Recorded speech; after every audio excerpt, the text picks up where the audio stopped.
ওইদিকে 4 ফিট নেন, ওখানে দাগ দেন। আমরা এখন ওই যে ক্রস মাটাম যেটা আমাদের ডায়াকোনা, সেটা আমরা এখন শর্টভাবে আমরা চেক দিয়ে নিচ্ছি। অবশ্যই লং ডিস্টেন্স যেদিকে ওইদিকে 4 ফিট নেবেন। 4 ফিটে ভালো করে ফিক্স করেন, আর যেদিকে শর্ট সিলেকশন সেদিকে 3 ফিট নিলেই হবে। আর এটা যদি অতিবুজ করা হয় তাহলে অবশ্যই 5 ফিট হতে হবে। 5 ফিট হলেই বুঝতে পারবেন যে আপনার ডায়াকোনাটা ঠিক আছে। আর যদি সমস্যা মনে হয় যেদিকে একটু কম মনে হবে বা বেশি, সেদিকে কিন্তু আপনার সরাই নিতে হবে। আমরা কিন্তু ফার্স্ট প্রাইমারিটা করতেছি, করে দেখতেছি কোন দিকে সরে যাবে। এটা না করার পর্যন্ত আপনি বুঝতে পারবেন না যে আপনার কতটুকু কোন দিকে সরাইতে হবে। এই যে এখন শর্ট সিলেকশন, এদিকে আমরা এখন 3 ফিট নিচ্ছি।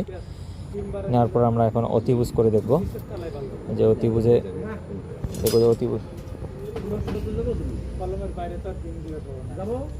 3 ফিট।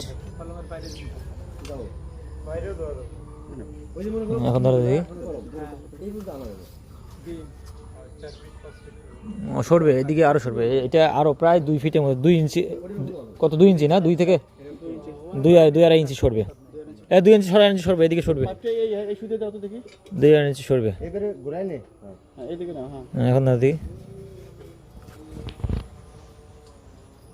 ঠিক আছে, ওখানে দাও, ওইটাই তো 5 ফিট থেকে আছে।